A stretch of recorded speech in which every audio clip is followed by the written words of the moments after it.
There we go. Right. So, quick recap. It's now Saturday, the 30, 30th yeah, 30th.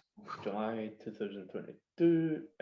We've had apologies from Tammy and Steph. Uh, we're unable to make the meeting tonight to decide on a party name. They've both indicated that they have a preference towards prosperity over the choice. Um, what about yourself, Kieran? Again, what was your? My thoughts are prosperity. I like the connotations that the word gives off. It's very positive. Um, it's very, it grabs you. I think the name really does grab you. Um, there's a refreshing feel about it, if you like. But what I was also thinking was um, choice for prosperity, and mix the both of them together. After all, it was a tie, effectively. Um, and what that would actually do is it would give both parties, myself and you, who had put them forward, a chance to obviously have the name as it tied, but also it puts us further up the electoral list as well with the C choice for prosperity. And it doesn't cancel out prosperity either. It mixes in beautifully. Because that's what everyone's dream and goal is. I personally had my reservations about the word prosperity because it tends to tie in with more socialists, kind of. They always talk about, oh, we could be a more prosperous country if only we taxed everyone more, sort of thing. My only fear is that the party getting hijacked in the future by socialists, but I suppose that's something we can address in the constitution. And I suppose taking away some of the language isn't exactly a bad idea either. What I would say in response to that is, if socialists have tried to put their own hallmark on the word prosperity, let's hijack it and let's show them how to actually be prosperous. Mm-hmm. Yeah, the choice to be choose to be prosperous. Yeah, I can't even. The choice to be prosperous, or choice for prosperity, or something like that. Right. So Well, that was my suggestion, is choice for prosperity, and then off the back of that, it's choice to be prosperous.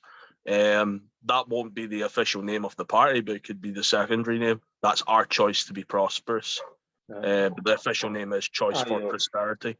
Or, a potential party description in the future could be, prosperity is another choice or something like that. Yeah. Or prosperity is what we choose or something.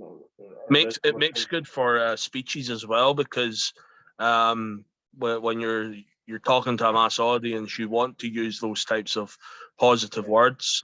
We choose to be prosperous. We choose prosperity.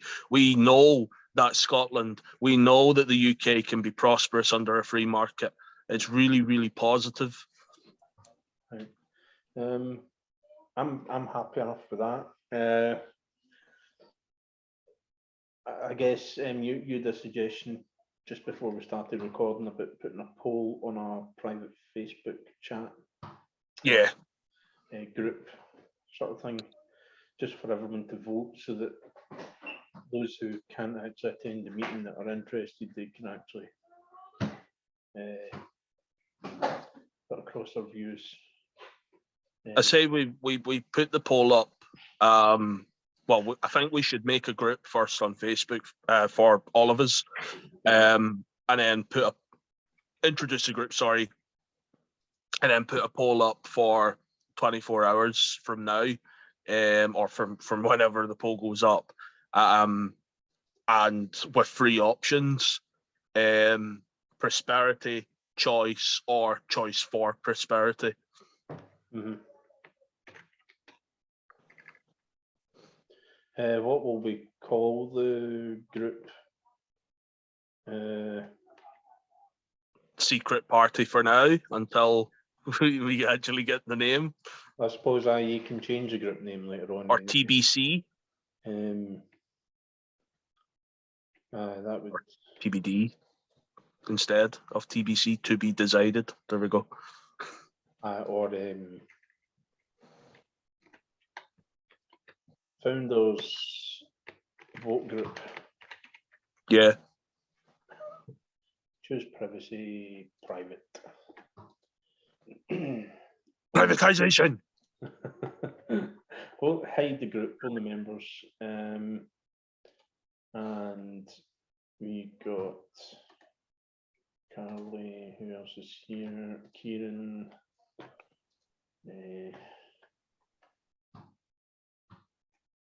Steph. Who's Adam?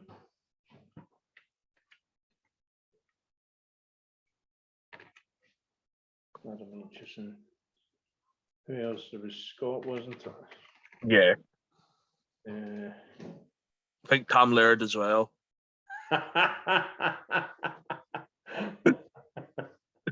He's not on Facebook, apparently. Apparently. Although he seems to find out an awful lot about Facebook, but I think that's just through Peter. Whatever Peter tells him, he takes it face value and reiterates it. It's just the 6 of us, isn't it? For the moment, yes. For the moment. Soon to be 666. And then 6,666. And then so on and so forth.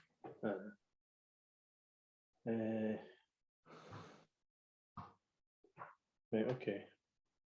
I've got your invite there. I'll join after the chat. Yeah, I'm just gonna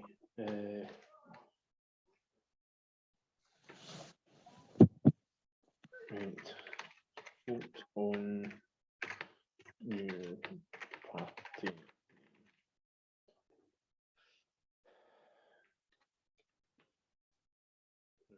Choice, prosperity, and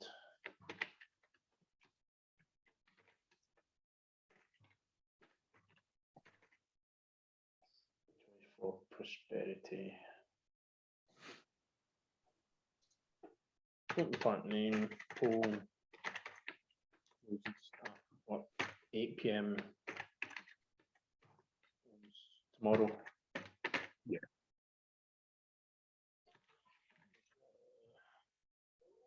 Sunday the 31st.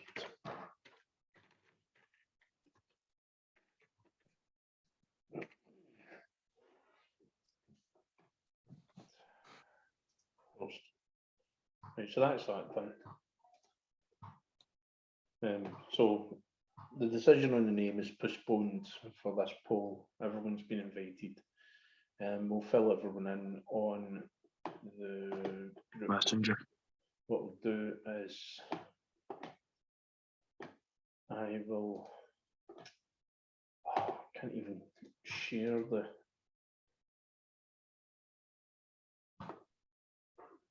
Can't even share the poll, but. Do you want me to take a screenshot and send it in to them?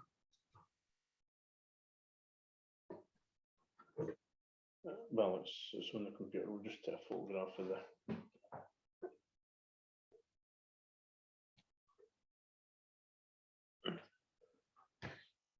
and send it through.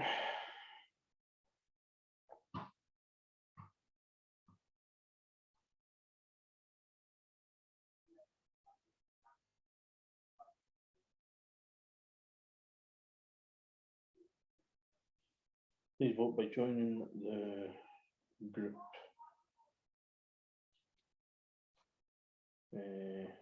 Join the private group.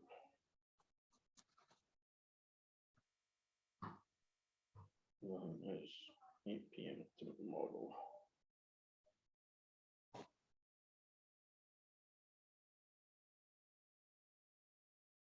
Adam's just got.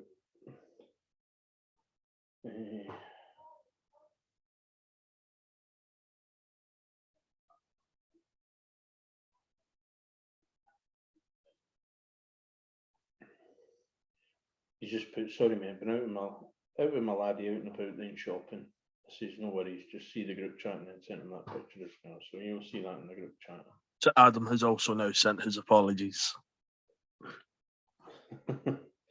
Yeah, so I think it would be unfair to make any decisions when it is just the two of us. Yes. Okay. Recommence for tomorrow night after 8 o'clock, maybe 8:30. Yeah, we'll have a third meeting tomorrow at 8-ish. Cool. Hopefully it won't run on too long because I'm driving at 5 in the morning again. So not tomorrow morning, on Monday morning. So tonight I'm having a wee drink because I don't need to drive anywhere until tomorrow night or something. So Nice one. So yeah, okay, almost 24 hours before I need to actually do anything. So yeah, right, okay. So that's party name discussion sort of dealt with. What I'll do is Yep. I'll look up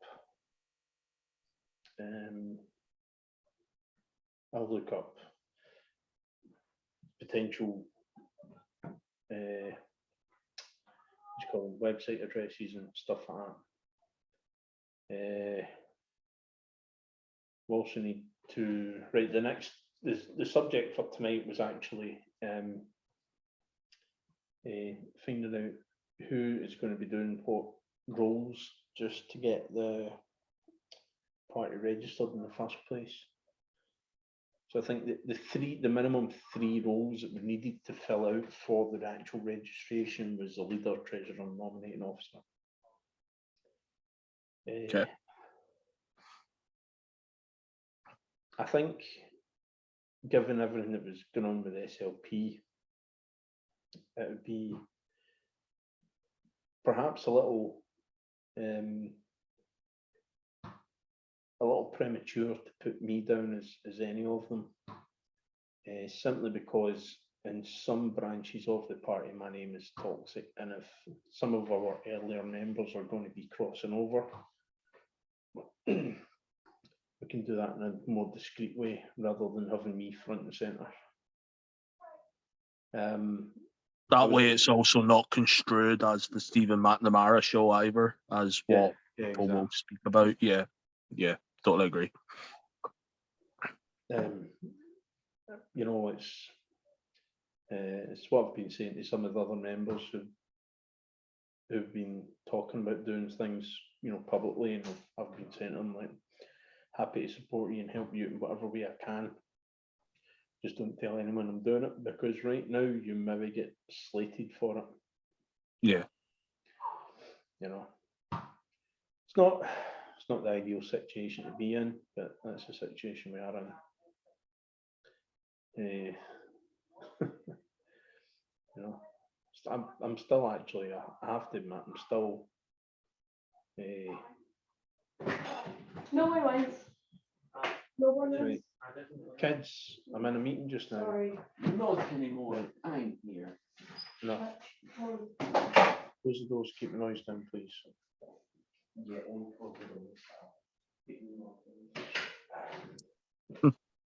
Kids. I think it's just one of my main, you know, my biggest fear at the moment is that, you know, both myself and Steph, we put our hearts and souls into the SLP only for everything to go the way it has done. And I think one of the things I know you know, it's definitely forefront of my mind, and I can't imagine Steph will feel much differently. But you know, some point in the future, if something goes wrong with this party, are we just going to be left high and dry as well? Or is someone else influential and powerful within the party, you know, going to be left high and dry? So, you know, I think, you know, my main concerns, rather than worrying about party names and all those other kind of smaller issues, Yeah. It's the constitution itself. Totally understand that. I think the constitution is going to be the biggest part of the process because we need to get that watertight, waterproof. We need to get that spot on. So I would propose, in order to come up with that, and in order to properly spend time on that, I would propose we all meet in person over dinner and properly discuss it for 2-3 hours, not just once, maybe even twice, and have Zoom meetings on top of that as well, because it's a proper vital and pivotal part, the lifeblood, if you like, of the party moving forward for me. The only issue with that is you need to have the constitution to submit as part of your application for the party, the registration. Oh, You okay. don't have the time to have loads of meetings about it. But we can- Even what I was going to say is even if we get a quick constitution drafted right now so that the party can be registered, and then before obviously that's submitted, all 6 of us either electronically or manually sign a document advising that this isn't going to be the final constitution. This is just a temporary constitution to get the party up and running, and then have the discussions and then submit the final constitution and make changes to it. Yeah, it's extra swings and roundabouts. We can tweak and change whatever we want prior to registration. Excuse me. After it goes through, after the registration goes through, it's then more difficult to change the constitution because you're then having to include, well, depending on what's written in the initial constitution. I mean, I suppose because we don't have anyone else here to discuss who's going to sign what positions, etc. Would it be wise us just skipping that discussion and bringing forward the constitution to just now? We can just go over what I've started drafting up, and then we'll just quickly draft up more of it while we're here. Yeah, I guess that would probably be wise. But as I said, I would definitely keep an open mind moving forward in regards to changing the constitution, because it won't be watertight and it won't be perfect. As you said, it may be a wee bit more difficult to make those changes, but gonna have to try it, see if it works, and if it doesn't work, then we're gonna have to persevere. Well, I can translate stuff into legalese during the day tomorrow or later on tonight. Yeah. But what I can do is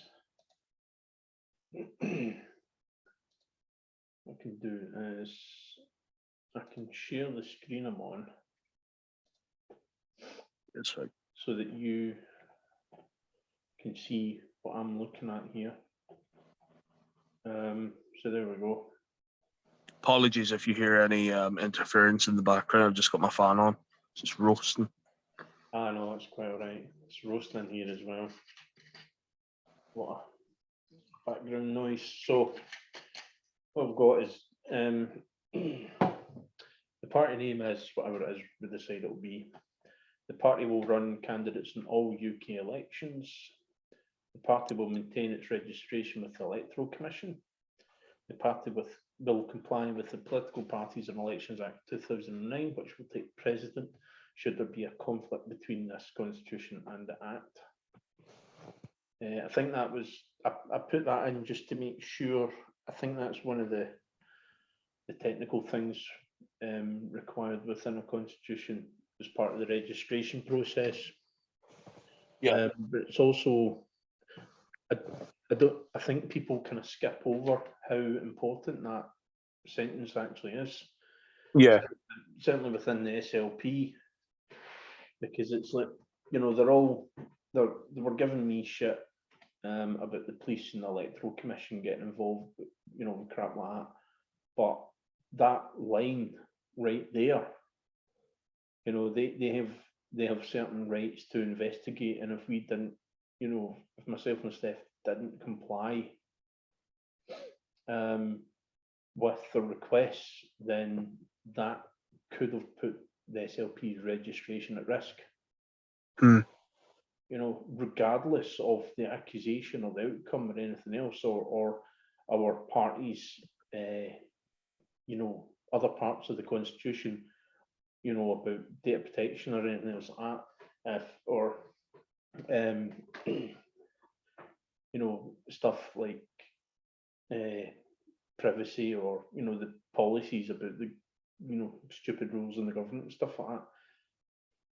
When you're running a tool like a political party, you Yeah. have to comply or you get deregistered, and then your tool is absolutely useless. So if you want to have a protest group or anything else, have a protest group, but you know, this is a political party, and we have to accept that we have to play by their rules if we want to use the political party as a tool. That goes back to my earlier message in the chat, mate. I totally agree with that. We may not agree with the laws, we may not agree with what's in place at the moment by the powers above.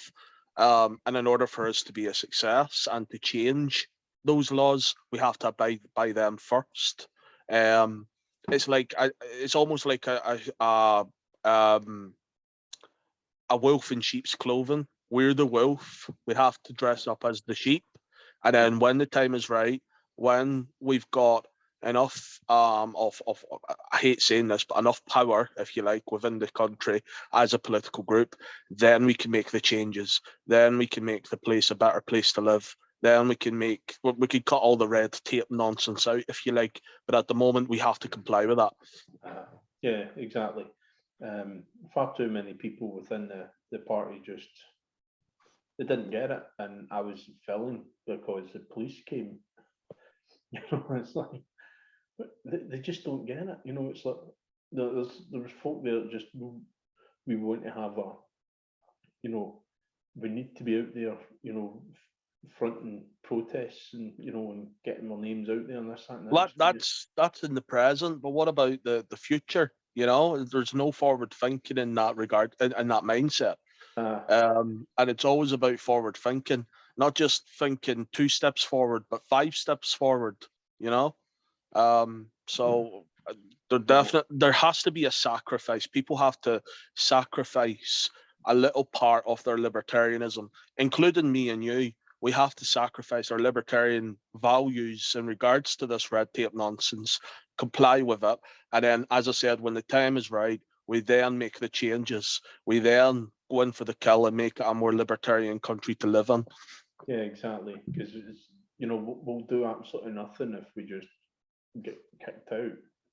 Exactly. Kicked out the debating chamber, then, you know, there's nothing we can debate about, regardless of whether we're right or wrong. You know, so I think that's just, it has to be in there. You know, there's no getting away from that. The next thing is 1.4, the registered party leader will be the person elected to become UK leader. UK leader, there's a, later on in the structure, you'll see details of how the structure operates. But it's essentially, there'll be local leaders elected by the local population. Those local leaders can be elected to regional leaders, you know, chairing the local, you know, the region's local leaders. Out the regional leaders, one person will be voted in as a national leader. Excuse me, that'll be the person who will, you know, if the national leader is, you know, the person who would end up representing, you know, being, you know, if the party get into government at Holyrood, then the Scottish national leader would be the person nominated as First Minister if they were actually, you know, an elected MSP and stuff like that. So it's all in the party structure at a later point. But for the party registration, the UK leaders, out of the 4 national leaders, one person is elected to become the UK leader, and that's the person who'll be registered as a party leader, sort of thing. Okay. During the UK leader's elected term, UK leader will not be permitted to vote in any internal party elections or policy decisions. I felt that was, although it means people put more weight on the ability to vote than is sometimes necessary. We're talking about leaders, and leaders get a platform to voice their views and promote things and lead the way, which is arguably far more powerful than a vote. So to concede an element of power that the leaders have, the leaders should not be able to vote in certain internal party elections or policy decisions. They should be able to represent what the membership want and not make decisions for the membership, if that kind of makes sense. Yeah. You know, they just represent the decisions that the members have made. The UK leader is elected by the UK-wide membership. Unlike local leaders, you know, when it comes to the 4 national leaders and we've got to pick a UK leader, the vote's open to every single member. Excuse me. This is where it starts getting a little bit more technical to do with the UK leader. The nominees for the position of UK leader can only come from either one of the 4 national leaders or by any elected MP that is also a member of the party. If the party is able to form a government in Westminster Parliament or is in opposition to the government, then only elected party MPs may run to become UK leader. So I think, you know, that's where, you know, you might have elected a UK leader, but that person then loses on the constituency election. Yeah. If everyone else gets in, and it then becomes, you know, right, okay, the UK leader isn't in Parliament as an MP, so cannot by law become the Prime Minister because they're not a minister in the first place. Yeah. So it's just, again, it's waterproofing the, you know, the Constitution for, you know, 100 years from now. And I think that was about as much as should we put in how they resign or whether how often the 1.4. Just to the one above is 1.4.3.1, so this would be 1.4.4. I've just hit the wrong button. I didn't intend to hit the 4. My apologies. That's right. The UK leader may resign by giving what, 1 month notice? Is that? Yeah, 1 month notice would be good. Is 1 month just too little? Minimum 1 month notice then. Maximum 6.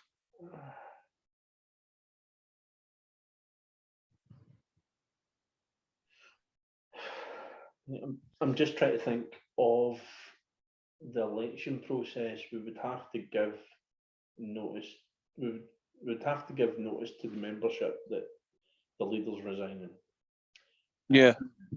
and to ask for nominations. Now, this sort of thing just doesn't happen overnight.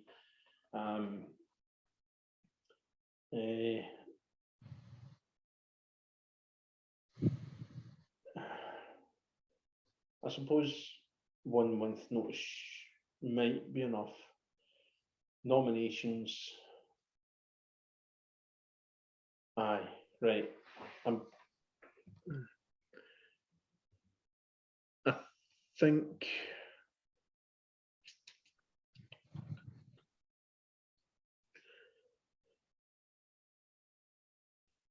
I think minimum 1 month would be fine. I know. Minimum 1 month, maybe minimum 1 month, maybe maximum 6 months. I'm trying to remember the electoral commission rules about right, we'll put it down as 1 month just now, because I think giving notice to resign is different from actually, because there's a period where the person resigns, we've only got 14 days to update the electoral commission with a replacement. So when we receive the resignation, the party has to be already geared up to find the replacement. I honestly do think minimum 1 month and maximum 6 months would be fine. Preferably the 6 months, so that I guess it's circumstantial regarding obviously who the person is, what the circumstances are, etc. But minimum 1 month, maximum 6 months is a good scope, if you like, to give the party enough time to prepare and then to get everything rounded up together to then pass on to the EC. The UK leader may resign by giving a minimum of 1 month, 1 calendar month's notice in writing to the headquarters administrative manager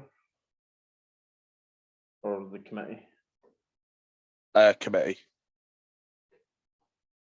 Mind, it's not the committee that oversees the, because you're then adding an extra step, so that replacing the leader is an administrative task, not a committee's task. Makes sense. And given how little time the electoral commission give us to replace a leader, by cutting out an unnecessary middle group of men, for want of a better description. Okay. You know, so if it's direct to the headquarters administrative manager,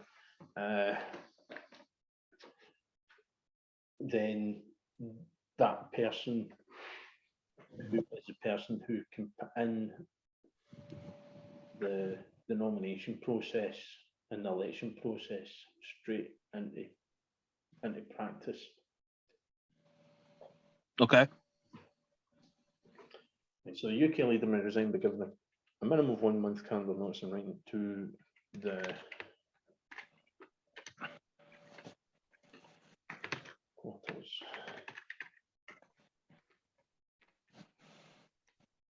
Administrative manager.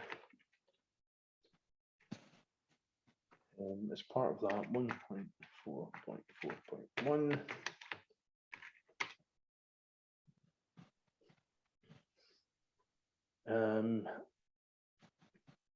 I think there's nothing wrong with there being a.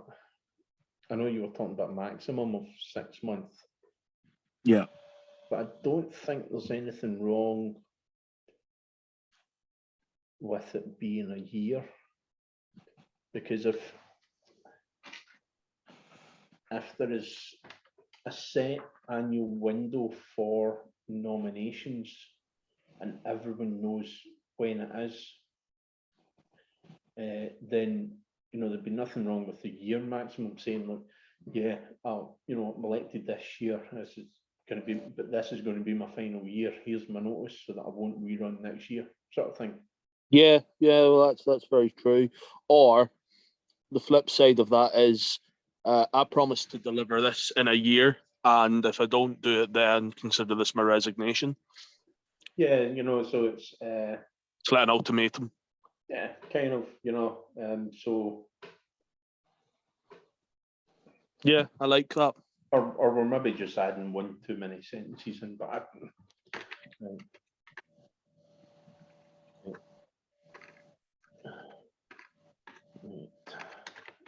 That would be the type of thing that I would do. I promise to do this for the party this year, and if I fail, then I'm gone. That would probably be the type of thing that I would do.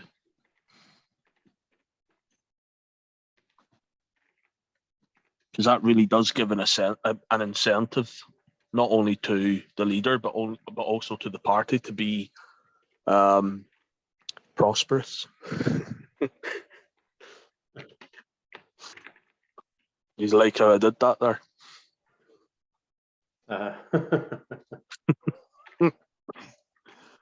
See, it's not just a nice name. You can do so much with it as well. I know, you know. yeah, you can play about.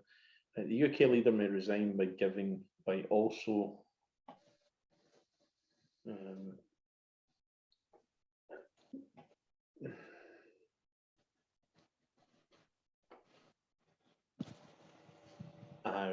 we can leave it at that. A maximum of 1 year calendar's notice in writing to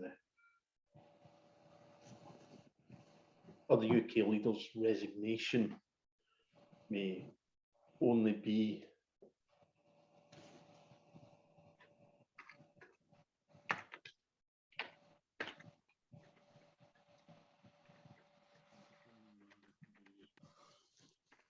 the UK leader's resignation may only be a maximum of 1 calendar year's notice in writing to the headquarters administrative manager.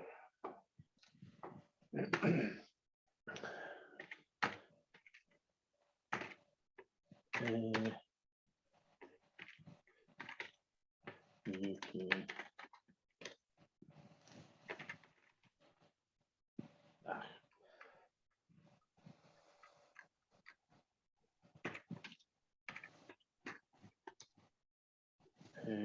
UK leader's term for 1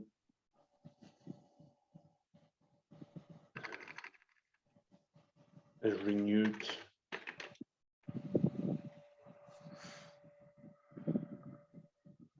this might actually deserve there we go. Yeah, a term of his own. Yeah, right. The UK leader's term is renewed annually. 1.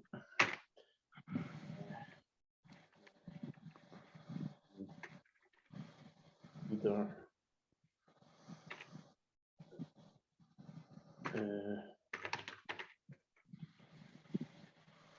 is automatically nominated.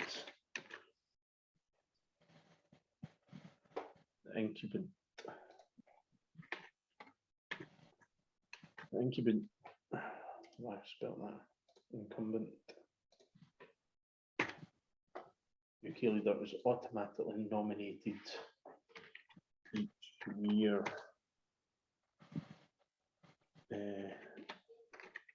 Set.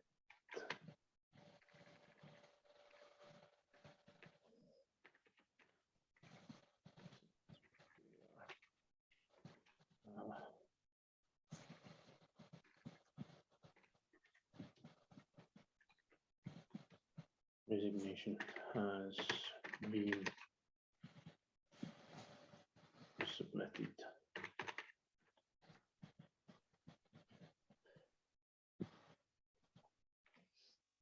Uh, 1.4.5.1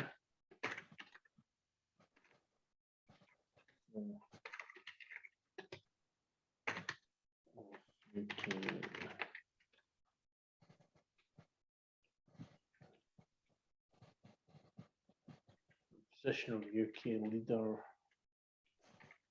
will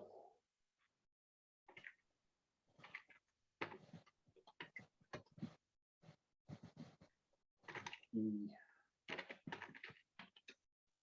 need for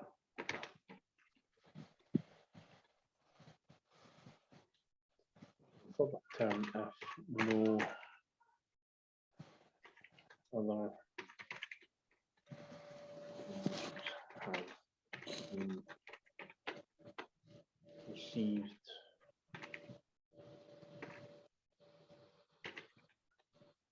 within 1 vote.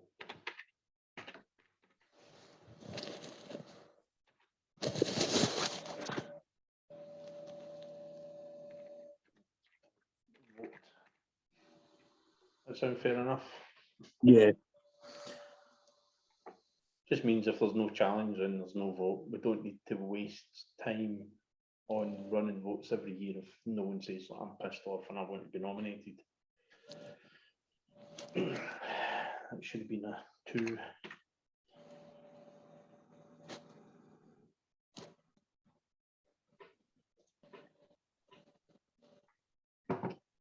Um,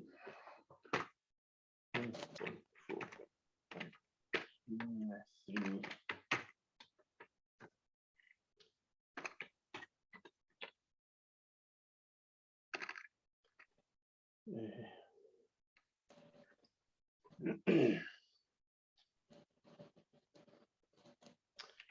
Trying to think of the term. Eligible.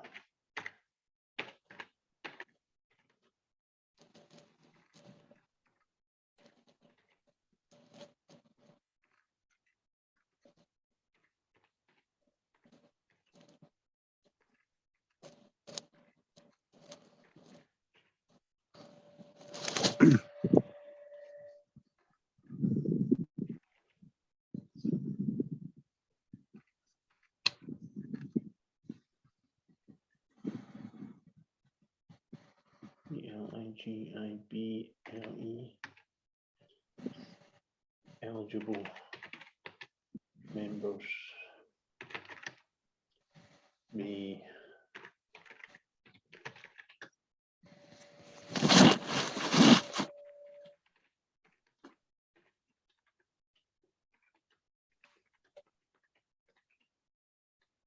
eligible members may notify the headquarters administrative manager at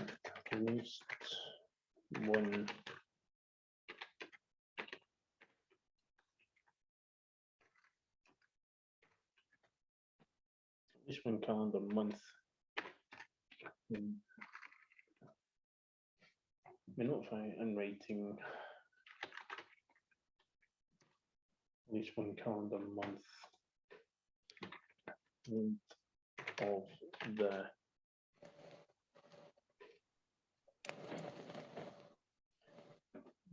day of vote. That sound fair enough? Yeah.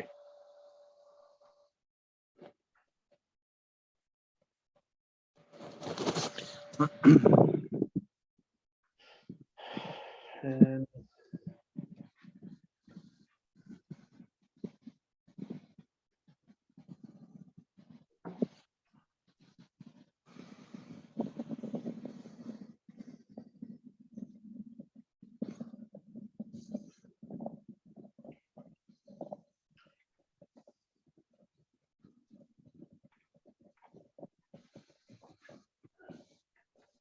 one, 4,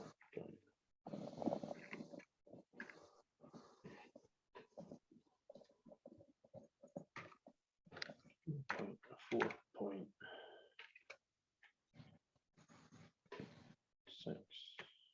I'll just do 5.4.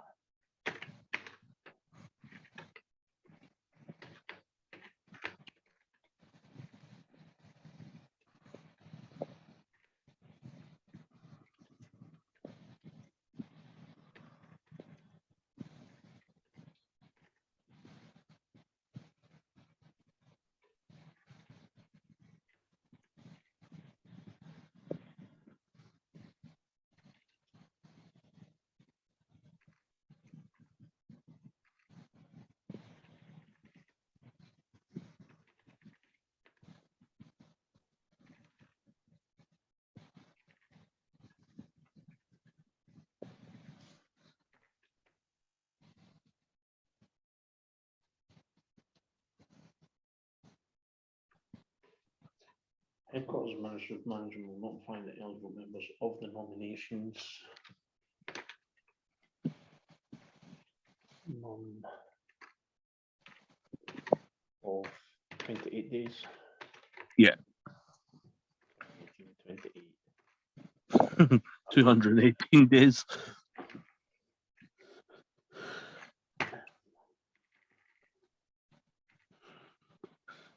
Nominations a minimum of 28 days ahead of the day of vote.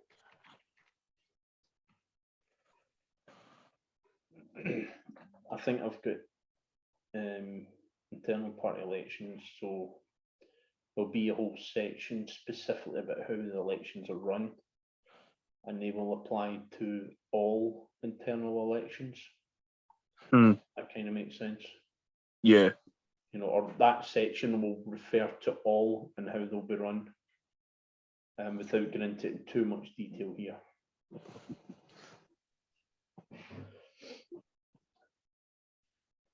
Anything else we need to know about the leader's position?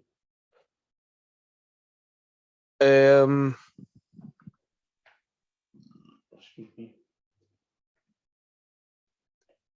What about a lack of or vote of no confidence?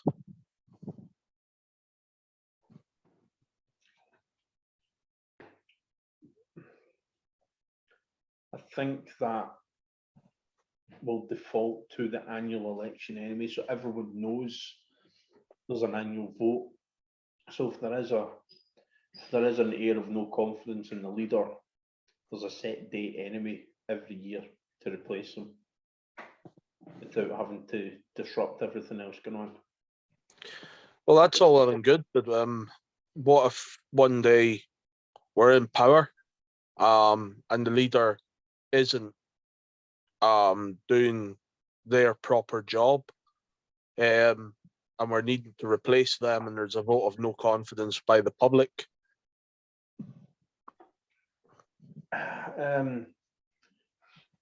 Right, there's a internal party matters. The public technically doesn't have a say. It doesn't matter what party it is.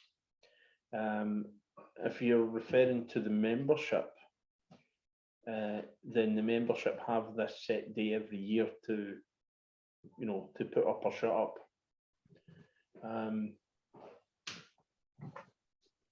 You know, because if you set a I think, do you mean something along the lines of what the 1928 committee have within the Tory party? Exactly. Again, we could probably do that in the Code of Conduct disciplinary section. Okay, that's fine. Code of Conduct. Just something to have in there just in case. Yeah. Want to be as tight as possible.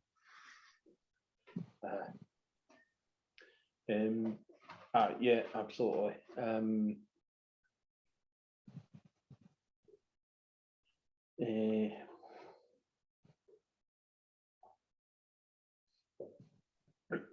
I think it should only apply if the party's, you know, the party leader is an elected MP or MSP or something like that. Yeah. Or an elected politician.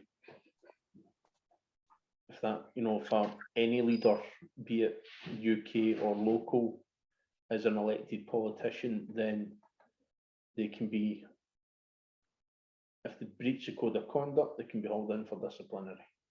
Yeah. And as part of that disciplinary, they may be asked to resign or something. You know, so there's no actual. It'd be difficult to, because, you know, even if you, I think there's a term for ordinary MPs and whatnot is known as withdrawing the whip. It effectively means, in practice, it means basically we don't want you as a member of the party anymore, sort of thing. In practice, in the kind of days of old when the whips the chief, you had the chief whip and the team of whips. And back in the days, long before mobile phones and telephones and stuff like that, it used to be a bell was rung in the halls of Westminster to signal to all the MPs that there was a vote about to take place and they should return to the main hall to take part in it. And what would happen is, because of the sheer size of the place, not everyone would be able to hear the bell. So the chief whip for each party had a team of whips, and they would run down the corridors and tell all the MPs further down the line that probably didn't hear the bell to say, it's time to come and vote, get your arse in here. And to have the whip withdrawn meant that you were left, you had an office furthest away from the hall, so that you definitely couldn't hear the bell. And to have the whip withdrawn meant that no one came run and chapped your door to let you know the bell had rung. So that's the history of it. That's where the term has come from. You know, it was basically you were shunned. In more modern terms, everything's, diarised out, for the sheer volume of legislation that actually go through these days. It was nothing, you maybe only had a couple of votes a week. You know what I mean? Instead of having 20 a day. So these things. And then, between the Tory and the Labour Party, they've got this sort of unofficial, it's not written in law or anything like that, but what happens is if they have a member of Parliament on a business, on business trip, or, if one of the government ministers was away in a foreign excursion, on business, or on holiday or something like that, or one of the MPs was off sick, what they do is they have the whips the whips of the two opposing parties basically get together and say, look, okay, this person's off, that person's off, this is how they were going to vote, that was how this person was going to vote, and they balance it out. So one or the other party will ask an MP not to vote or to vote a certain way, so that the outcome isn't determined just by those who actually show up, but determined to include those that are absent, sort of thing, if that makes sense. No, that makes sense. It sounds good in a certain way, and it's a nice little etiquette to a certain degree, but at the same time, I'm kind of old school. If you want to vote, you show up. If you're off sick, you're sick, right? You can't help that, right? Your individual vote probably won't make a difference the majority of the time anyway. It's actually only been in very recent years, when there was a hung parliament, that every vote counted. But it's not really relevant most of the time. They just had, the Tories and Labour just had this little etiquette between the two of them, because at the end of the day, when they're finished bawling and shouting at each other across, they'll go down to the taxpayer subsidised restaurant and get drunk and party together anyway. Yeah. So they don't really give a shit. Absolutely ridiculous. But yeah, we kind of digressed a bit. We can have something in the disciplinary procedure about votes of confidence and stuff like that. That's right. But again, I think it's important that there has to be a very specific set type or types of triggers to call it into question. It can't just be some hothead with an opinion and a couple of folk in their back pocket that, if that makes sense. It's like, I want to vote no confidence, and they force the committee or persuade the committee to have this vote of no confidence. Well, regardless of what way the outcome is, it shouldn't happen in the first place without tried and proven disciplinary process. No, I think there would have to be a majority of the actual party in favour for that, in order for that to actually happen, to be honest with you. It can't be just, one aggrieved member looking to replace the party leader just to get in themselves. Well, that's true, but with the structure of it, the UK leader has to be elected as one of the national leaders. To be a national leader, you have to have been elected a regional leader. Yeah. And to become a regional leader, you have to have been elected as a local leader. So you could have got all the way to UK leader position, but if you're pissing off your local members, and some of them get pissed off with you, they could vote you out from being the local leader, and you're automatically invalid from rerunning to become UK leader again. Yeah. But that's where that's a loophole I've missed. UK leader's term is renewed annually. Incumbent leader is automatically nominated each year, except where a valid resignation has been submitted, where they are no.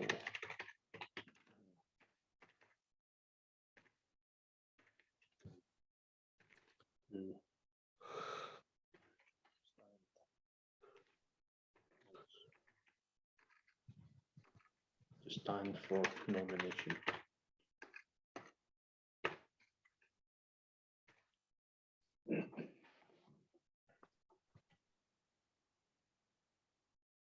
Does that make sense? Yeah. Yeah.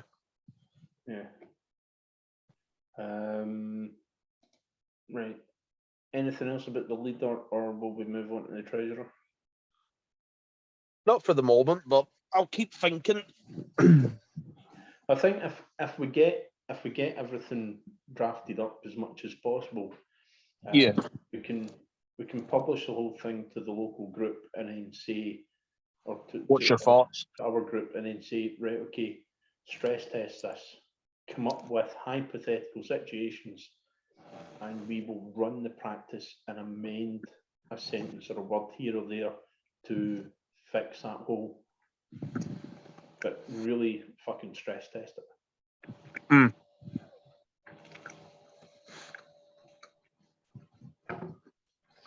If we had the funding, we're talking tens of thousands of pounds right now.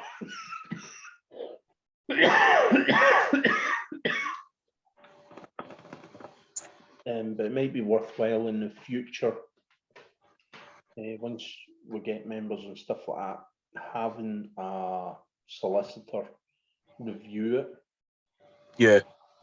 And then once reviewed, just get the committee to sign off on it. Yeah. Make sure that from a legal point of view, because at the end of the day, it could well be that a big argument fights out over some niggly little bit that we have all missed. Most probably, man. Yeah. It's a bit like, I could turn around and, make claim to the SLP for what they've done, simply because they didn't have a written code of conduct. They were in breach with their own constitution, and therefore the right to revoke my membership could be called into question legally.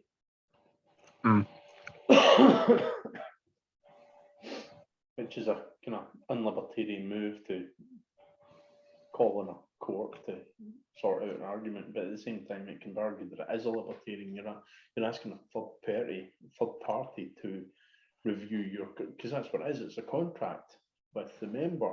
To review your contract and also review your rights, and that's what the state is supposed to, in my opinion, do on a libertarian front, is to protect the people's rights. Mhm. So if there is a dispute like this, it is not completely abnormal to ask for third-party adjudication of some description, be that a court or just some sort of remediation service or something. Mm. Right, so registered party treasurer. I have suggested that party treasurer and nominating officer as administrative positions, Agreed. and as such should not be subject to leadership or candidate or anything else sort of election processes. So I've suggested that they're appointed by basically the chief administrator, the headquarters administrative manager.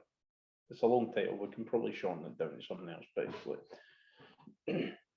For want of a better description, that's what so this would be an individual who is charged by, who's appointed by the committee to oversee everything on the administrative side of.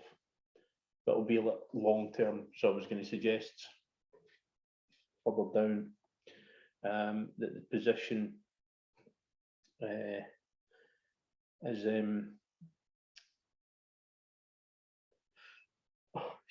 is that appointed on a 5-year term or something like that? Yeah. And that there should be, other sort of kind of qualifying things, simply because we don't want the position ending up In the wrong hands. Yeah, well, not so much in the wrong hands, but in unqualified hands. But also we don't want it ending up where a handful of committee members get to just appoint their own crony Candidate. as such. Aye. Yeah. Because it should also be a paid position. The person should not have to be a member of the party. They should be treated as some sort of third-party contractor. Yeah. Who has certain rights and responsibilities that it's kind of heavy weight on their shoulders.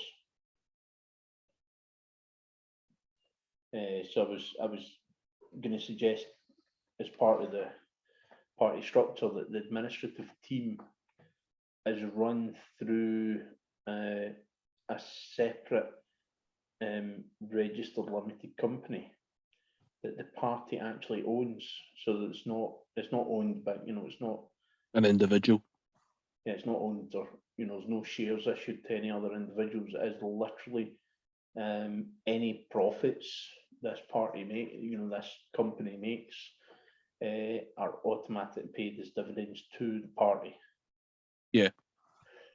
Which in the long run could help us fund the MPs that we appoint, for example, and goes back into the idea of us rejecting the taxpayers' funds long term in regards to paying an MP, and instead could lead to us paying for our own MPs.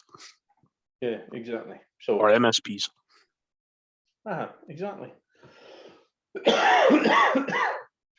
And being a limited company, there's less restrictions. Everything's still reportable to the Electoral Commission. It'll be reportable as in some sort of like accounting unit or something, but still reportable nonetheless. And there'll be other little bits and pieces, so that the headquarters administrative manager would effectively be one of the directors. And it could well be that we could appoint the treasurer and the nominating officer as well as directors of the company. Yeah. Potentially. So that, you know, if one, you know, if you have this thing, if a director dies on the job, then who signs off on the new director? You know? Yeah. The only question I have to ask about that is the tax that the party pays. Would that effectively mean that the party would have to pay twice the amount of tax to Companies House and all of that, and then obviously tax within the actual income of the party itself? It depends how it's managed, but largely no. You'll pay one level of tax. Right. Okay. Membership fees would, I think, would be classed. Basically, membership fees and donations would be classed as handling of third parties' money, so it's not eligible to be VAT rated unless there is the end receiving party, the party who's actually money is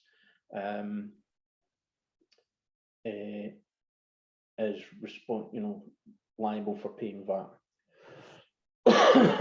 So that's a debate well off in the future, and it wouldn't matter whether the company paid it or the party paid it. You know, if there was a liability for VAT, it would only be paid once. Right. That's fine. Same with can't jump a bit here. I think it would make sense. Sorry to interrupt you there, mate. I think it would make sense if the actual company paid the tax instead of the actual party, because if something goes wrong, touch wood, obviously nothing does, but if something goes wrong with regards to the accounts, then it's on the limited company, not on the party. Yeah. We're protecting the party's interests. Yeah. Which is another reason for, you know, the suggestion of a separate The limited company. Yeah. It's basically a kind of administrative and asset, you know, administrative services and asset management. That is pretty much, you know, and it's only, yeah, it's smart. The only client is the party, and it's owned by the party, you know. But it also means that you know, if it completely separates the party's liabilities to a certain degree as well, you know. So if for whatever reason one of the directors is then no longer eligible to be a director of a company for whatever reason, We can disappoint a new one. Yeah, and stuff like that, and it doesn't affect the registration of the party and stuff like that. Yeah, I think it's a really smart idea. I mean, it's not without its flaws. It's not without its concerns and everything else. And it's always something we can review in the future if it isn't working out. Yeah. But certainly in the short term, I know how difficult it is to get things like bank accounts set up for political parties. Most banks won't touch you with a barge pole. And even then, you know, there's all sorts of things. If we're wanting to hit the ground running, then having the limited company administer the membership and everything else, including the collection of fees and stuff like that, under, you know, as just like a party's accounts are public anyway. You know, a political party has to publish their accounts every year anyway. So do limited companies. So there's no difference in what do you call it? Transparency. You know, public transparency. So you not try to hide anything by wrapping up, you know, a limited wrapper around it or something? So like all we're trying to do is we're trying to wrap paper around the party in order to protect it, not hide it, not hide certain aspects of the financial goings ons, if you like, within the party. So yeah, I think it's a good idea. and we'll do that.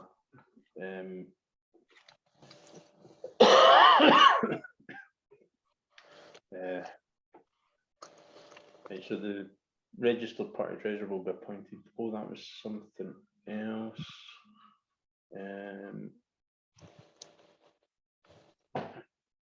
Just to quickly finish this off.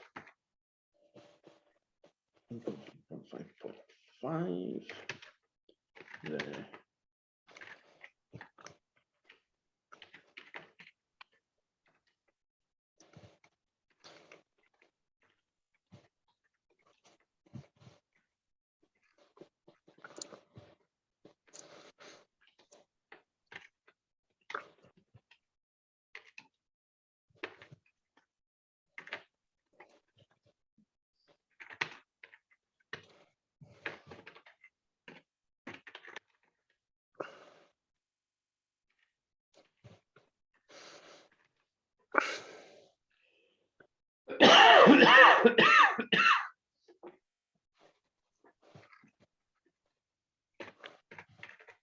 Section 6 of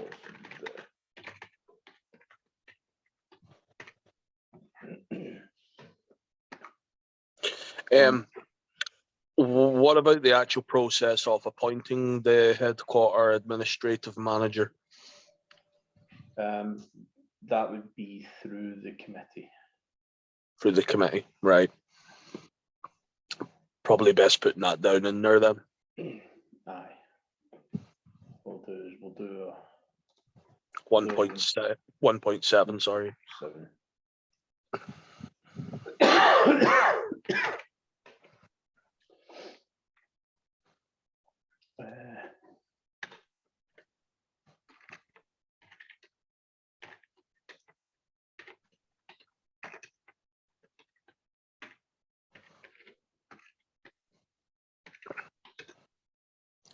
In fact, I would make the headquarter administrative manager 1.8 and make the constitutional committee 1.7. Right, okay.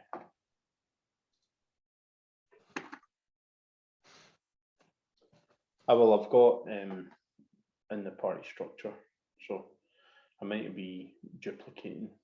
So Yeah, I understand it's in the party structure. right, okay. However, party will include the structure, so we won't need all this. But I would keep that now. I would keep that right now, and then we can work through it once we've tidied all of this up first. Yeah.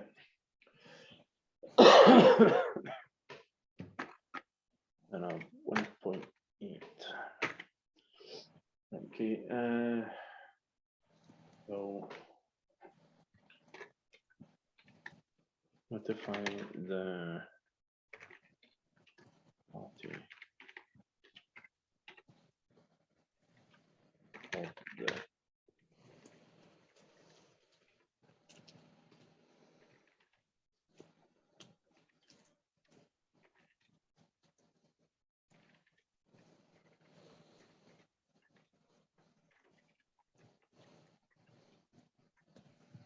You ever leave a bit of chocolate, like literally by your side, and then you've ate it, and then you go back to it again as if you've not ate it? I feel like I'm getting insane.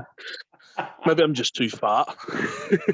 no comment. Maybe just go on a diet, yeah. I think that is the proper thing to go on a fucking diet. It's Galaxy as well. I love Galaxy chocolate. I've put in within 7 days for this bit. The HQAM will notify the party treasurer of the election outcome and then notify the party membership of the outcome within 7 days. The reason for 7 days is it may take a day or two or so to count the votes. Doesn't mean it has to be Yeah. an exact 7 days later. The other thing is there's a legal requirement on the party treasurer to notify the Electoral Commission of a change of registered officer, including the party leader, and they have to do that within 14 days of the change. So Okay. the leader has resigned. They've given a 1 month notice of resignation. That gives the admin team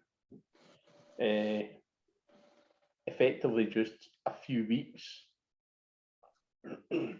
or it gives them about 4 weeks or 1 month to set up and run an intermediate election campaign if the resignation is before the scheduled election. Yeah, that's wise. And then when the party leader's 1 month notice is up, the party then has 14 days to notify the Electoral Commission of the change. Yeah. I know it's a little bit more technical than that. We're supposed to notify the Electoral Commission that we've received the resignation, and then they start the clock within the 14 days. There's some sort of stupid loophole that came up within the SLP terms that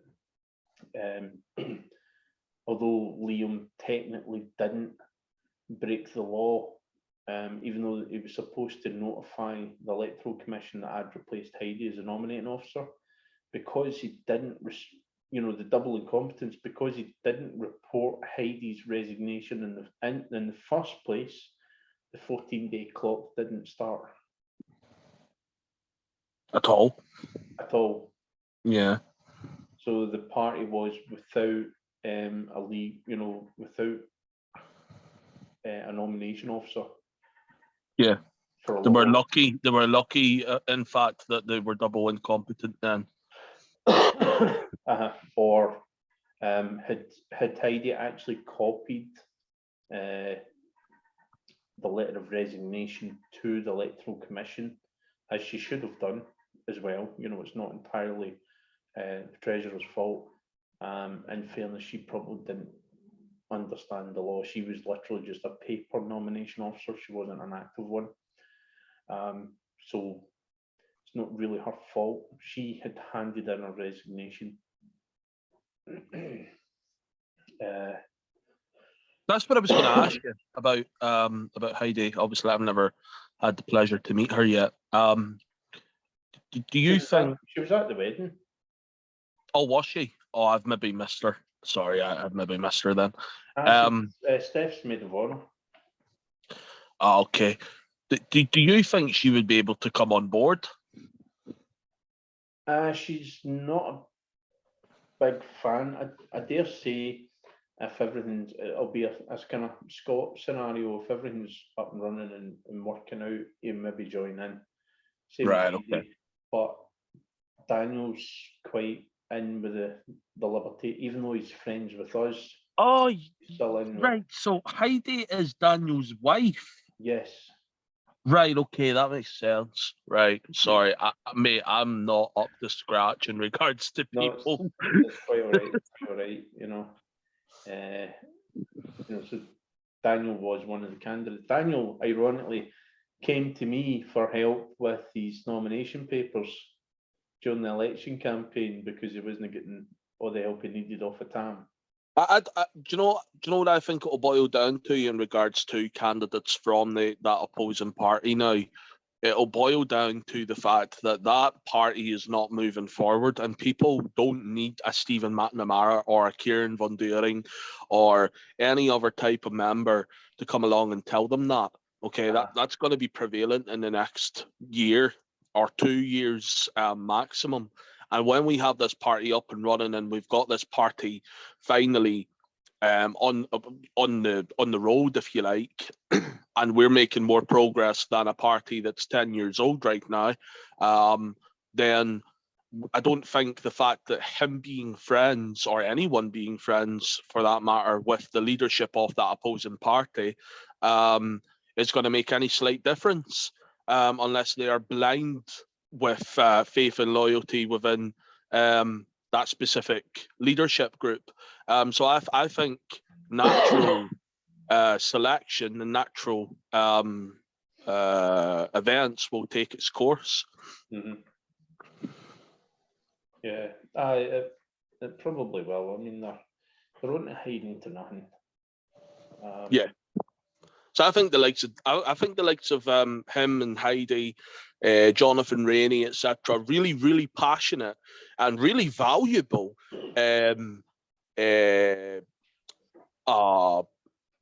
people who are looking to further the advancement of libertarianism and a free market in Scotland. I think those candidates will naturally move over to the party when the time is right. Yeah, we don't need to do especially anything. Yeah, especially if we actually manage to put the 73 candidates up. Exactly, mate. We put Exactly. the 73 people up in 2026. We will be inundated with members. Yeah. Without a doubt. But it's not just dependent on that. What will happen is we'll get lots of people gradually, we'll get a short influx of membership between the nomination of the poll. Sorry, I'm going to have to put myself on mute a minute. I'm getting a call that I need to take. That's fine. Take your time. It's probably wise muting the recording.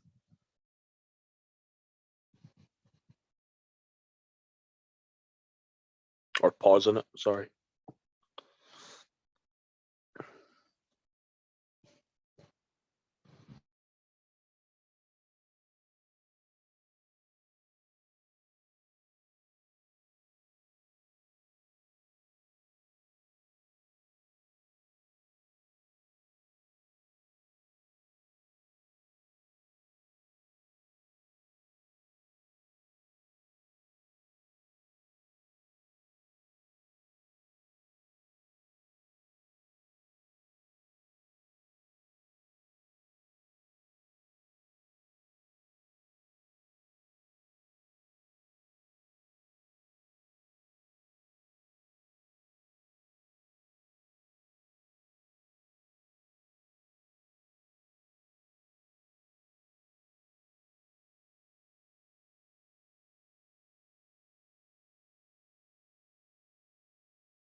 Sorry about that, Kieran.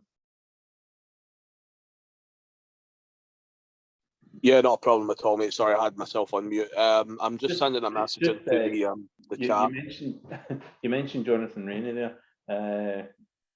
At 9:30, I found out there that he's applied to be the social media manager of the SLP.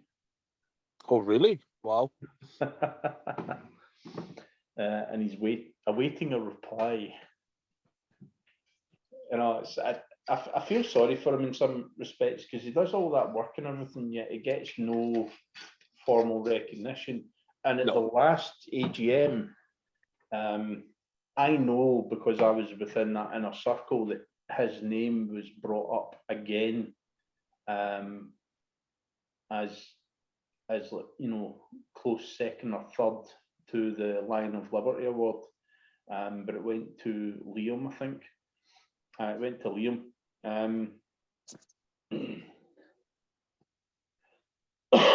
You know, I actually feel, I'm going to be very honest, and I'll make a submission right now that Jonathan may agree or disagree with. It's up to really up to him, but he can comment on it because it's him and the way he's being treated. But I would totally agree with what you've said there in regards to the way he's been treated by the Scottish Libertarian Party leadership. I actually feel that my work that I've done and my campaigning, I mean, you know yourself, how hard I worked during those council elections. I felt that my work and the groundwork that I had put in for very little in return, by the way, in the council elections, was praised more and was recognised more by Tam than what Jonathan Rainey got. And I felt a bit guilty about that. It's almost as if it's expected from Jonathan to do that. It's no longer like a novelty anymore. The novelty's almost worn off. They now expect him to do it, and I feel that's totally wrong. But there was also the element where your proximity to me, so Tam was wanting to get rid of me, but not you. Yeah. Sort of thing. Especially when it was pointed out how much money you were bloody well donating. So yeah, that was also a main factor, and I think that's probably, if I hadn't been donating as much as that, and if I wasn't like a big pawn that he seen he could play, I wouldn't have got half the recognition I got from the party, from the leadership, etc.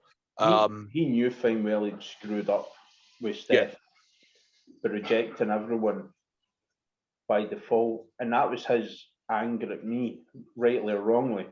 Yeah. And he took it out on everyone else. So you had Carly, who has been out and about holding posters up at, polling stations and stuff like that, and out on the campaign trail, even though she wasn't a member for long enough, but she's still done it. Yeah. And leaflets and everything else. Since 2019, 2018, she's sort of, early 2019. So she has had history with the party, and yet she was automatically refused. And then Gordon, with very little history of the party, but active in local politics, was willing could have been a real, tell you what, sorry to interrupt you, he could have been a real asset. He really could have been. Absolutely, because his work ethic and everything when it came to campaign, and his knowledge of local politics and stuff like that, was pretty good. Seen it firsthand. Yeah. And I think he eventually got to meet Tam when you were out on the election campaign. Yeah. Again, that was another candidate that, in Tam's anger, he, rightly or wrongly, he screwed up. He just automatically redlined everyone. And then when I think it was Peter, when Steph kicked up a real stink with it with the committee, and seen back that. to Tam and said, look, there's no real reason to stop these people from running. You should let them all run. And he started going through with Tam one by one the reasons why, because Steph had actually put reasons for every single person. And his only concession was to allow you to run, but no one else. Because of the money. The only difference, as you've seen it yourself in the messages that Steph sent, the only difference was the money you'd put into the party. Yeah. I guess also, I think the other difference was as well, I actually, I was on call with him the Monday before the Wednesday, which was, I believe, the deadline as well, and he had a very, very uncomfortable discussion with me. I started to come away with a couple of home truths, like what I done last Wednesday there as well in the meeting with him. And I think he became very quickly aware of the fact that he could have been losing out on that membership money. And I think that's what really pushed him. But yeah, we digress. We do. Okay. Maybe digress far too much. Right, so I think if the party treasurer is technically, if the party treasurer is appointed by the headquarters administrative manager, that could mean that the party treasurer is also an employee of the company. I've put, Technically, that would make sense, yeah. that the party's treasurer does not require to be a member of the party, which then opens up that the party's treasurer may be a person that has to be a human being, that also represents an independent accountant's office. So that leaves the option there that the company could request that basically their accountant, the local accounting office, can appoint one of their staff member to be the legal party treasurer. Yeah. Obviously for a fee, but it also means that all the books, they're not legally required to be a member of the party or anything else like that, and all the books are done properly by legitimate accountants, which then it adds a bit of cost to the administration of the party accounts, etc. But it means that down the line there's less of an issue. Yeah. And there may also be a less of a conflict of interest in regards to those positions as well. Whereas if they're instructed to do something, their job is to do it. On the interests of the company and the party, not on the interests of any individual who may or may not be influential. Exactly. You know, so it protects the person from undue pressures. Indeed.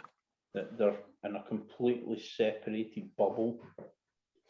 You know, it's like, say for example, I was the headquarter administrative manager, director of the company, and it was my job to, choose and appoint the treasurer, basically. If my position was by vote within the constitutional committee, for example, it could even be that it has to be agreed between the leadership and the constitutional committee, but as a discussion for the next couple of paragraphs down, there's an element of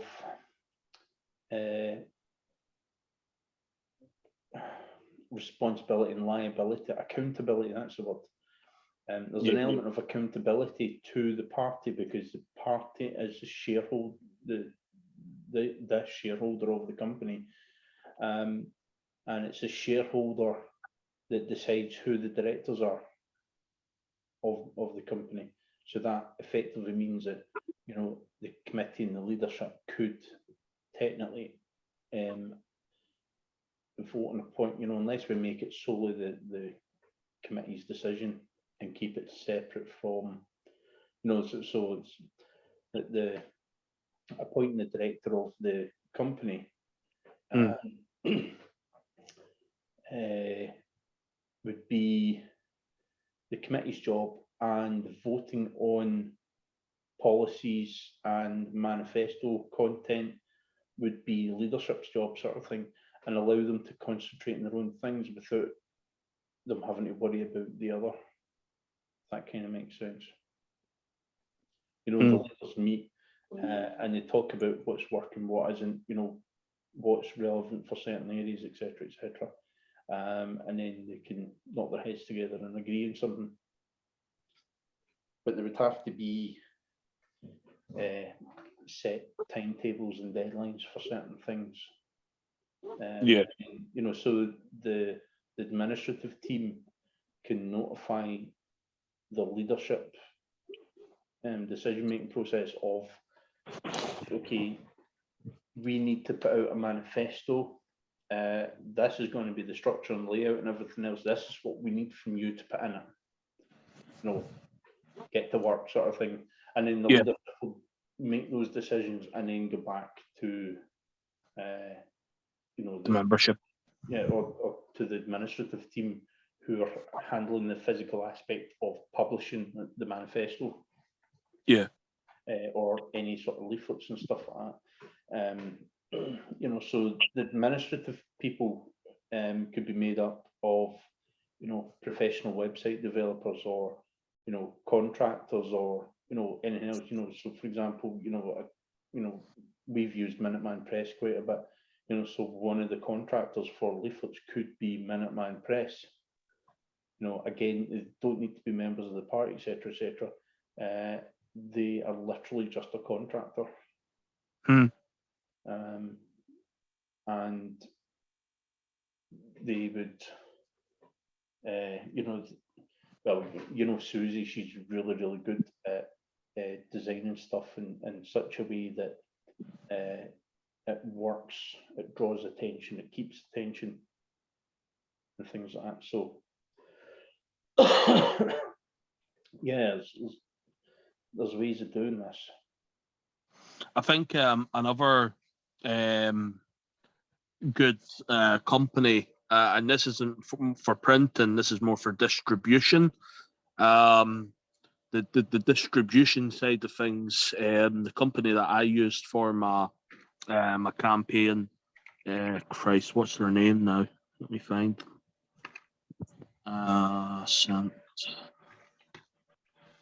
The DS Group. The DS Group are really, really good at distribution. You've seen the not you. Sorry, I seen the quickness and the efficiency of them getting the leaflets out. They're also tracked. They track the delivery.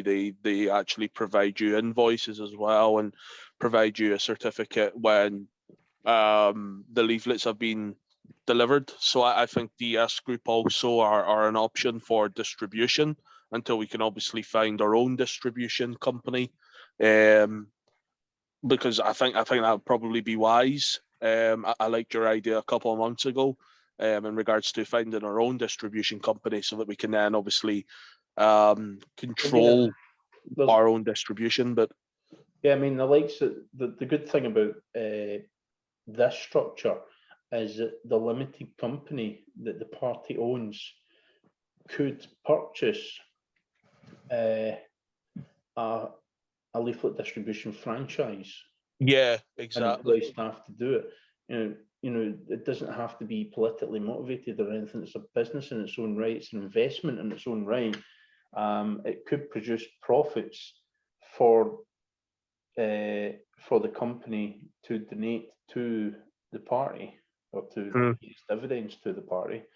And then, well, that's the two things. You know, it's like you could pay dividends to the party, but the party is then liable for the tax on it, or the company may be able to get tax deductions by paying it as a donation to the party instead of paying a dividend. You know, either way, it's the party's money. It's just the way it's handled. Yeah. You know, so there's no quibbles over the end ownership. Definitely, but I would most certainly highly recommend the DS Group.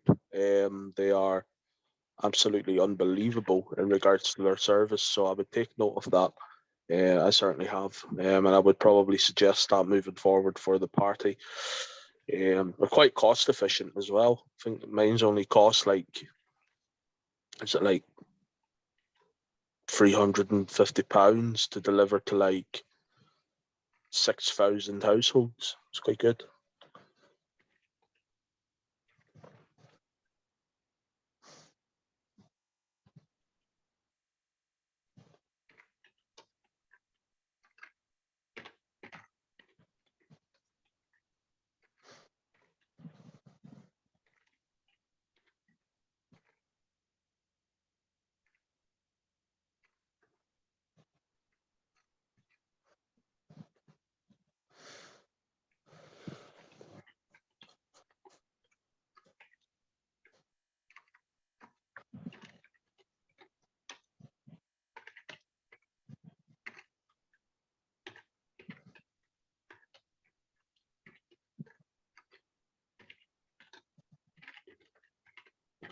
Sorry, I was just tidying this. But I'll Yeah, you're all right.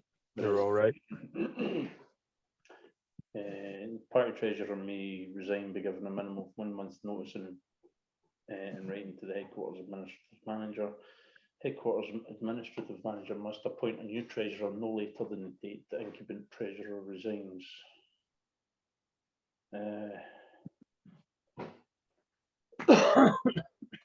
1.5.3.2 both the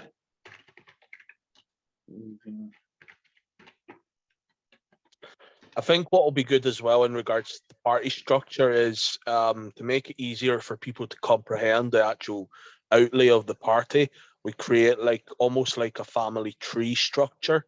Yeah, I love that. Yeah, from absolutely. position to position. Yeah, We could even, go a step further and get somebody to help produce a little video, an explainer video.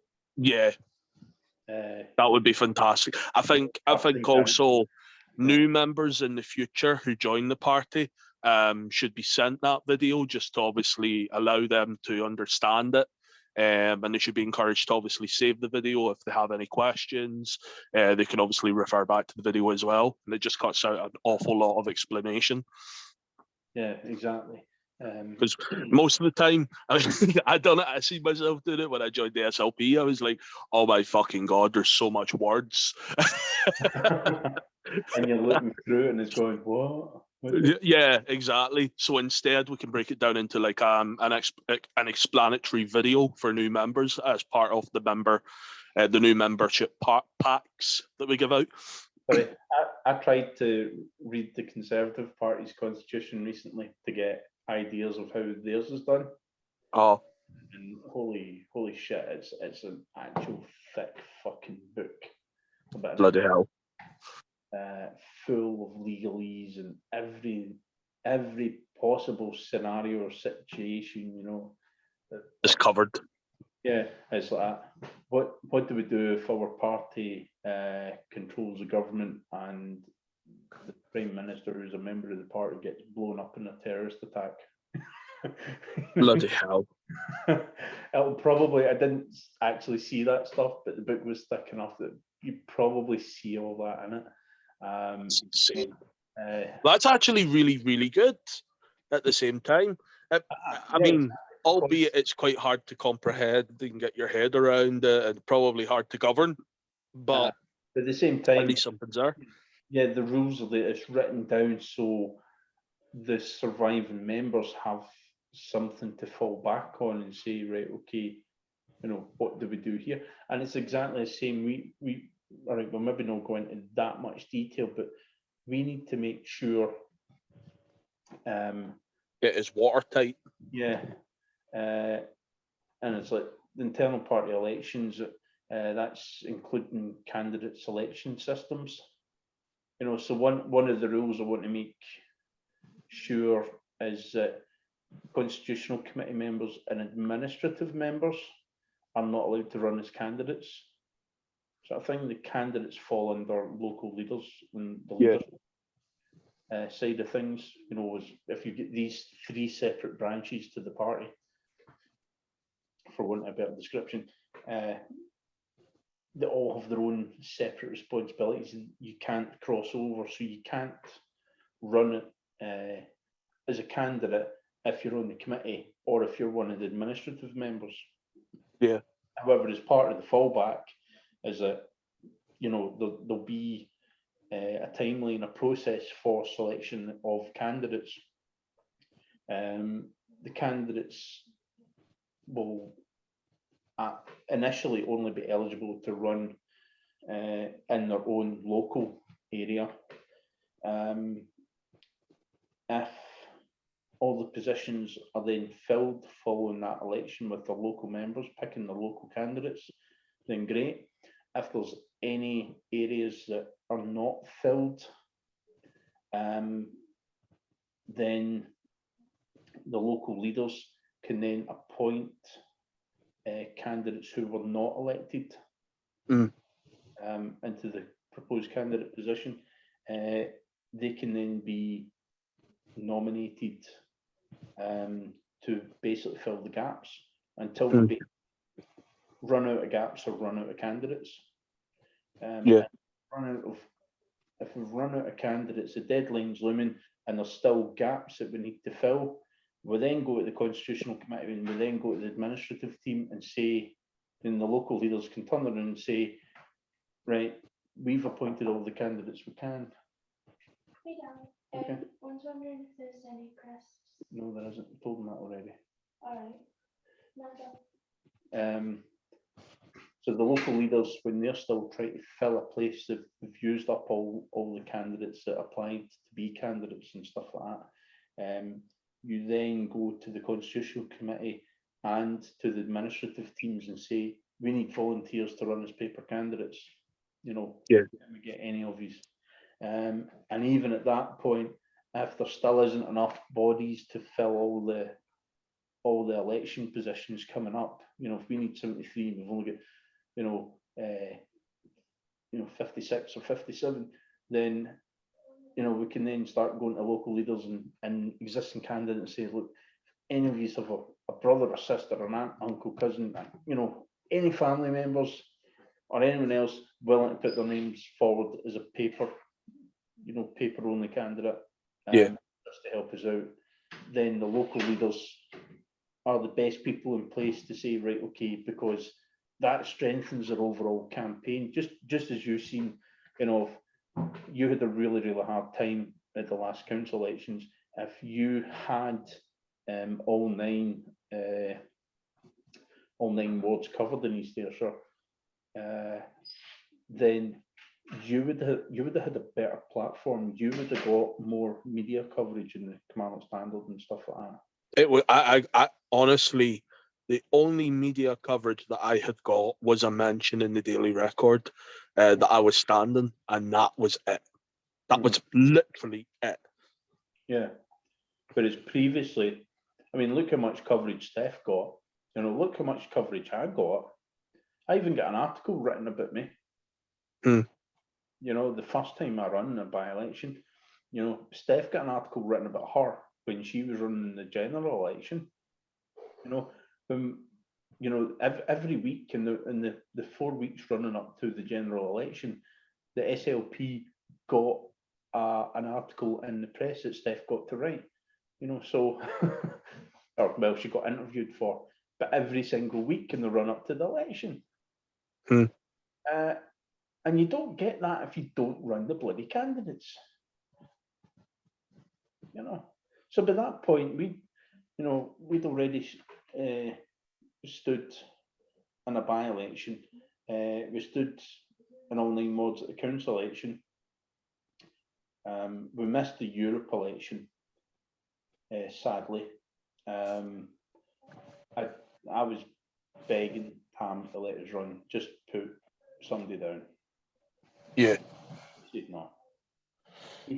The deposit was £5,000, and he felt it wasn't a wise investment of funds. And I'm thinking, it's a £5,000 national advert Exactly. with all the media and publicity that comes along with it. Well, yes, we're not going to win the election, but that £5,000 turns into new members. Exactly. And the name out there. And the name out there in the press every single week in the run up to the election. You get interviewed. You get asked to put articles into national papers.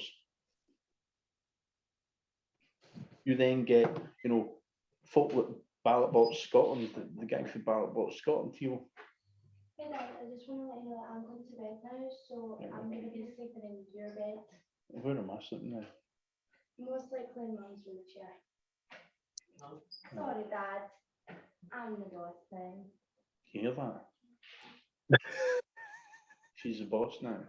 She's in my bed.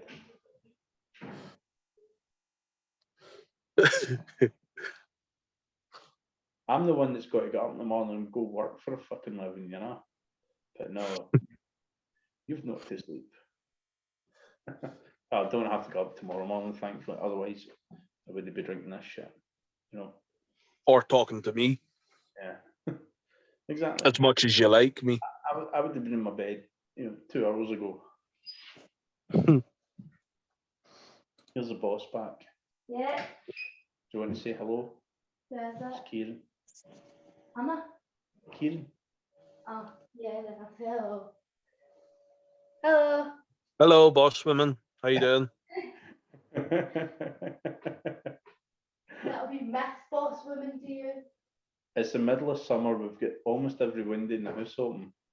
Just the sheer heat. The house is so warm that we need constant airflow flowing through the house.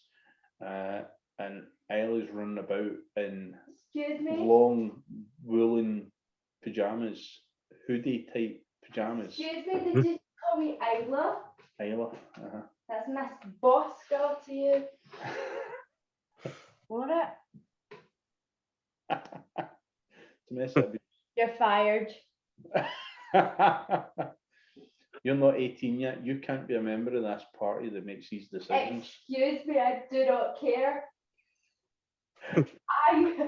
I am the leader, I am the boss. Just so you know, Isla, this meeting is actually recorded and does get published. Oh. 100 years down the line, when historians are looking up what the founders of this party were doing, they'll be laughing at you. And you'll be a little granny in your deathbed in some nursing home somewhere going, was I really that cheeky to my dad? I don't remember. Dry pasta, dry spaghetti is not good for your health, young lady. But I'm sorry, I can't find something. A house full of food and she can't find something to eat. What do you want me to eat? Taking my salad sauce? No, it's marmalade. Do you want marmalade? I got a couple of weeks ago, about 4 jars of marmalade for about 50 pence in total. Can I have some more ice cream? Nothing wrong with it, it was just a burst pack. Oh, It was out the cash and carry, a pack of 6 jars, price marked at, what the price marked at, Isla? I don't know. See the jar of marmalade in the fridge? 125. 125. nice. Jars price marked 125. Plenty of Can I shelf have a life. yogurt? You need to ask your mum, those are your mums. There's some things, you can eat whatever you want in this house, but there's some things mother reserves.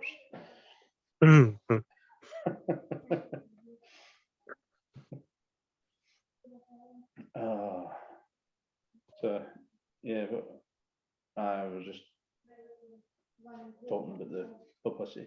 The bottom line is, if you're not running candidates and you're not running a party, Yeah, exactly. it's actually one of the legal requirements for the maintenance of your membership, the continuous, the continuation of your party's registration with the Electoral Commission. You have to show intent to run in elections. Yeah, or else face consequences of getting re-registered. There's no point in you having a registered party if you're not going to do anything about it. Exactly. If this is being recorded and published. Well, it's a bit late now. Okay. Well, I don't care if I get in trouble because It's all right. I'll hang you for the ceiling when you sleep, right? And that'll be your punishment. really? Oh, that's fun. Should I be worried about my daughter? Yes. No. That's fun. I do it every night. But don't worry, I keep the chair underneath my feet. Suicide jokes. Oh God, she's only just turned 13 last week. Fucking hell. In fact, I'm in the doghouse actually. Carly, I remember, I kind of vaguely remember Carly saying to me that she'd got Isla a present, and I vaguely remember her asking if it'd be okay to get this present. And I vaguely remember agreeing to it without giving it much thought. And then she went and finally got Carly's present to her today. Belated birthday present and card and everything. And it was a personalised lighter and lighter fluid. Oh, And I'm like, I vaguely remember Carly saying something about it, and didn't give it any thought. Context was probably about, lighting candles for soaking in the bath or something like that. You know what I mean? It's yeah. appropriate, Innocent. and quite innocent as well. Yeah. Opening the present in front of her mum, and her mum's going, "Who the fuck has got you? Have you started smoking and no tell me?" And then I'm getting all these angry text messages. You better tell that Carly the present was not appreciated. I'm like, what? Why didn't you tell her? Oh, that's funny. I remember her asking me permission about the present, and I never gave it much thought and just said, I'm sure it'll be fine. That reminds me, actually, I need to get her a present as well. So I'll probably get that done this week, anyways. So I'm one of these folk, my mother lied to me about the existence of Santa Claus when I was a child. And when I found out the truth, I never forgave her for lying to me. Because shortly after that, I found out the truth about the Tooth Fairy as well. And I've had this deep-rooted resentment ever since, to the point that, even as a child, I would not get up on Christmas morning. I'd just lay in my bed, slept in, up early every other day of the week. Christmas morning, nah. And they'd to force me out of bed and force me to enjoy Christmas and force me to get, open presents and crap like that. And it was the same at birthdays. What's the point? Don't want any presents, So what the fuck's this? To the point where I'd gotten so resentful I'd even forgotten my own date of birth at one point, Jesus. When I was getting asked that, I was like, oh shit, I don't know. Because for years, I just never told anyone when my birthday was or anything. And I just locked myself away. I ended up one year, I went to work for a few days for Christmas and repainted the entire office, and slept there simply because I could not be arsed with Christmas. And I just didn't get around anyone because they were all mentally insane for celebrating a weird thing that had no logical reasoning. And it was just, and I never, it's all down. I never forgave my mum for lying to me. And so I insisted, albeit other people disagreed with me, but I insisted we don't tell the kids about Santa. Fair enough. And when they got to the age they were at school going, somebody said something about Santa coming. Santa doesn't exist. It's just lies parents tell their kids that they shouldn't. Quite brutal, I bet you Steph was absolutely chuffed with you for that. No, she always had, I think she not very nice Christmases growing up, so she was of the opinion that she always wanted to give the kids the best Christmas ever, every single year. And I was like, well, you're on your own. I'm not taking any part to do it. Fair. Terrible, I know. Anyway, it's 10:30.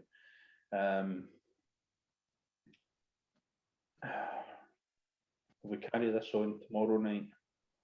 Yeah, why not? I'll type up as much, because there's some just obvious bump, and then we can go through it and make sure I've not missed anything. All right, man. And if there's anything you can think of, you can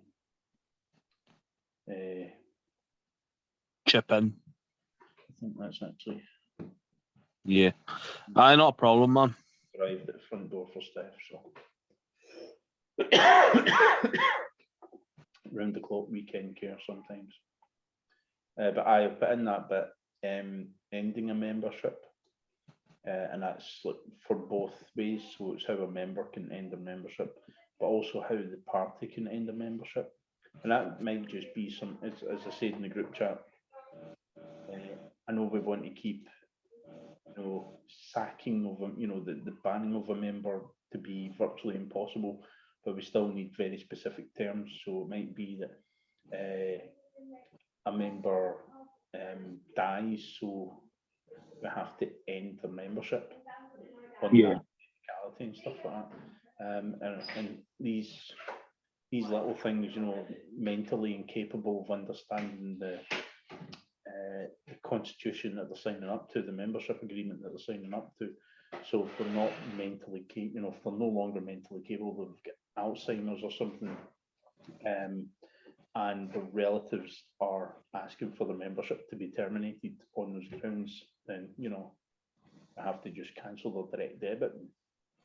Yeah. So there is moral and reasonable things we need to consider, and when it comes to ending a membership where the member is not voluntarily doing so, but it's not out of aggregation or aggravation.